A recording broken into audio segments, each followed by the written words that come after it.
The Biden administration argued in court yesterday that they believe they have the authority to require airline passengers and other mass transit travelers to wear masks again. No, listen, you are not mistaken. This program, we're live. I'm here. This is not a program from a year ago. Literally, the Biden administration argued in court yesterday. They believe they have the authority to make you continue wearing a mask. This is just unbelievable. In fact, it's 9 months ago. I mean, we're coming up on a year ago that a federal judge in Florida vacated the federal mask mandate. And the Justice Department still claims that the CDC has the legal authority to make you wear masks on planes, trains, buses, and whatever else. But the attorney arguing against the Biden administration noted yesterday that it's clear this whole issue is not an urgent matter about public health. The government has shown by its actions or inactions, if you will, that this appeal is not about an urgent matter of public health. If you're saying we're defending the public health, we're protecting lives, this is a matter of life and death, which is what they said in the rule, then you would have expected them to come in and say, you know, Judge, we need you to stay this because people are going to die. Yeah, listen, this is not about public health. And that's what's so disturbing about that. So what do we have going on here? Is this just another example of the Biden administration, the far left, unleashing the crazy now that the midterm elections are over? Now that the elections are over, let's get crazy and let's try to push our own agenda, power, control of the American people. Did you miss a surge of infections, an outbreak somewhere in the air on airplanes? Well, joining me now to discuss this and more is U.S. Representative Doug LaMalfa. He serves on the House Transportation and Infrastructure Committee, as well as the House Ag Committee and the Select Committee on Climate. He represents the 1st Congressional District of California. As I understand, he is in his car right now. But Congressman LaMalfa, my friend, good to see you. Thanks for joining us on Washington Watch. Jody, great joining you. It's really great to see you here. Looks like you gave up on the holiday beard there, so you're back looking really good again. But and we miss you. We miss you at our breakfast meeting and such. So I hope you're doing good in the private sector. Well, thank you. But yeah, thank you on very topic much. Here, you betcha. It's good to see you. It's amazing. It's like the administration can't be allowed to show that it was wrong. It seems to be more like a vendetta against being wrong on how far they took this COVID, the mandates, the executive actions on that. And so, I mean, the year after, I mean, Jody, this is so 2020, right?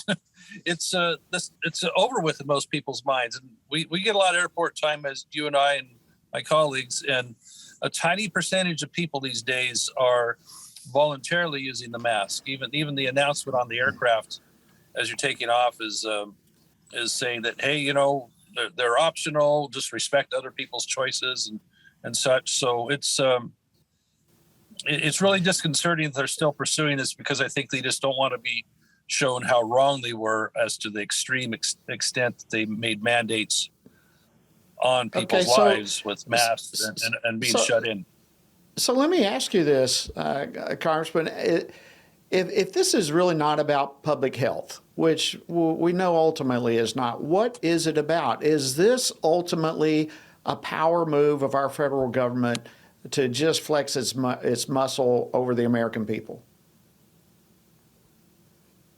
I believe it's a lot more of that. It's very little about public health. And if the statistics on masks have any bearing on that, one of your better masks only has ability to trap down to 3 microns, and the virus itself is 1 micron. I think there's a lot of holes in the so-called science that these are a life-saving measure anyway. But if you want to wear one, go ahead. And if you still have to wear one to go into the medical center and a lot of things like that, okay, fine.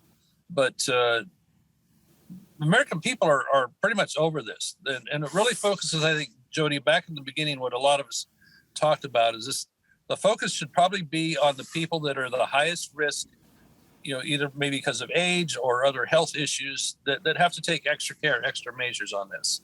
Nobody wants this thing to spread and become a bigger problem. But I think a lot of manipulation has been done, and we're seeing government exert power in such a way, using COVID and then moving on to other things, that I think the American people need to be very careful to not let their liberties just go so easily because a bureaucrat somewhere is just, slinging a pen saying you got to do this. Fauci is completely without credibility as far as I'm concerned, as well as others in CDC. Yeah, we agree with you on that. And we've only got about 60 seconds left here. But from your service on the Transportation Committee, I would assume that you're hearing from airline representatives who oppose this. What are you hearing? What are they saying?